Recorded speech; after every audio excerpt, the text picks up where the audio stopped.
திருமகள் மகம் நாடும் ஸ்ரீனிவாசா. வேற எதுவும் கிடைக்காது. இல்லைன்னா கிருவாங்க பேசுற பெரிய பிளேட் உண்டு, அதை போட்டு விட்டுருவாங்க. என் பெருமான் ஒரு பேசிட்டு இருப்பேன். இதுதான் நடக்கும். அந்த நேரத்தில் ஐயாவுக்கு பாட்டு கிடையாது. நான் எங்க அண்ணாச்சியும் இந்த கேசட் வந்த டைம்ல ஒரு வீட்டுக்குள்ள ஒரு டேப் வச்சு ஒரு சில்வர் பாட்டு கை வச்சுட்டு சட்டு நீ தோலை தன்னை நாக்கு முகொடியாமல் தாக்கி எழுத சொன்னேன் சிவனே ஐயா.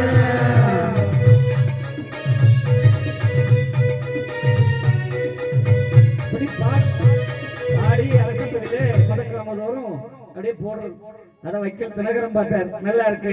ஆனா அவர் அதை வாங்கிட்டு போய் ஒரு 10 கேசட்டா மாத்தி அங்கிட்டு போட்டார். அப்படி கொஞ்சம் கொஞ்சமா போற போதுதான் கேசட்ல போடலாங்கிற எண்ணங்கள் நிறைய பேருக்கு வந்தது. அப்பவும் அகிலத்தரைக்கு தான் வந்துச்சு. நானும் சங்கரபாண்டியரும் நான் நாட்டுப்புற பாட்டு நிறைய பாடுவேன், கிராமிய பாடல்கள். திண்டுக்கல் காந்தி கிராம யூனிவர்சிட்டியில அதுல பல பரிசுகளை வாங்கினேன். குன்னக்குடி அடிகளார் கையினார்.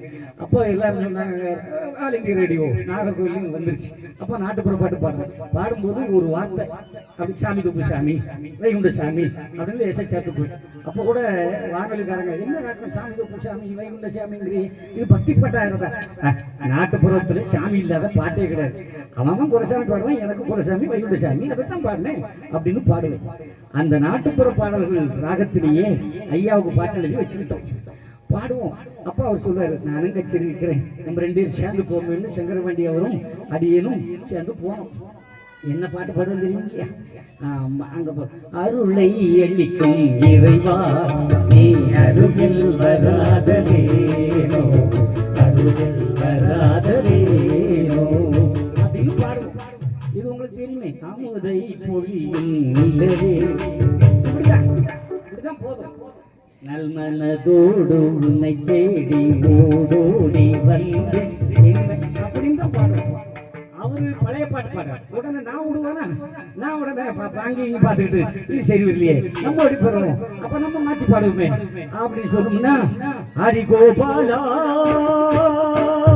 நீ இந்த யுகம் காக்கணும் பரந்தாமா இல்லாக்கும் அருள்வாயா, இப்படி பாடி பாடி கடைசி எங்க போய் தெரியுமா, முத்தான முத்தாப்பதி ஐயா ஓ ஐயா. இது என்ன பாடு? முக்காலா. அப்படி மேடையில பாடினாதான் 4 பேர் கச்சேரியும் கேட்பாங்க முன்னால, இல்லைன்னா கேட்க மாட்டாங்க. அழுவேன். முழுசா வைகுண்ட சாமிக்கு பாடுற ஒரு பாக்கியத்தை கொடுக்க மாட்டேன் ஐயா. நான் கண்ணீர் விட்ட கண்ணீர். நான் முத ஒரு பாட்டு பாடுறேன், அதை நிறைய பேர் ரசிக்கல, அன்பன் சத்தம் ரசிக்கல. ஏன்னா இவ்வளவு மக்களுக்கு தெரியாது. திருமேனி தொழுத கையால் மறுமேனி தொழுவதில்லை,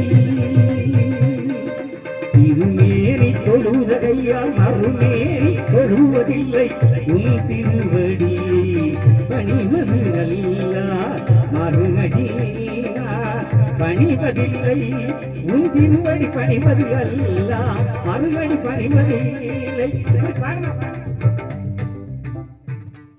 நிறைய பேர் கேட்கல. அப்ப நான் தான் பார்த்தேன் மேடையில பாடுற மாதிரி கேசட்லையும் ஒரு பாட்டை போடுமென்னுட்டு முத உன்னை போட்டேன் இல்லையா, காவக்கணக்கு வடக்க பட பட பட படன்னு மக்கள் கூப்பிட ஆரம்பிச்சாங்க. அன்னைக்கு ஆரம்பிச்ச ஓட்டம் இன்னைக்கு வரைக்கும் எங்கே தன்னன்னாதீனம் தன்னானே தனே தான தந்தன தன்னானே தன்னன்னாதீனம் தன்னானே தான தான வந்தன வந்தானே தன்னன்னாதீனம் தன்னானே தன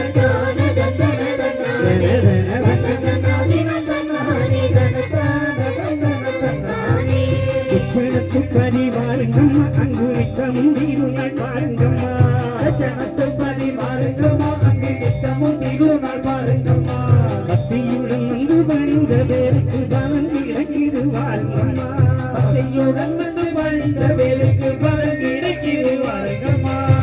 இந்த பாட்டு ராத்திகோட ராஜேஷன் போட்ட வில்லு பாட்டியை தூக்கி சாப்பிட்டுச்சு. அதுக்கு ஆதரவு கொடுத்தது யாரு? கரையில் தீரு நல்வேலி அரகேராயந்த சத்தம் கல்லும் கூறுகிடுமே சிவனே ஐயா. அதுக்கு பிறகு தொடர்ந்த ஓட்டம் இன்னைக்கு 10,164 மேடைகளை கொண்டு என்னை வடிவமைத்து வைத்திருக்கிறதா. ஆமா, அந்த குரூப் எல்லாம் சாரி கட்டிருக்கீங்களே என் சகோதரிகளே. இப்ப நான் பாடின கும்மி பாட்டுக்கு ஒரு கும்மி அடிச்சா நல்லா இருக்குமே. வரீங்களா?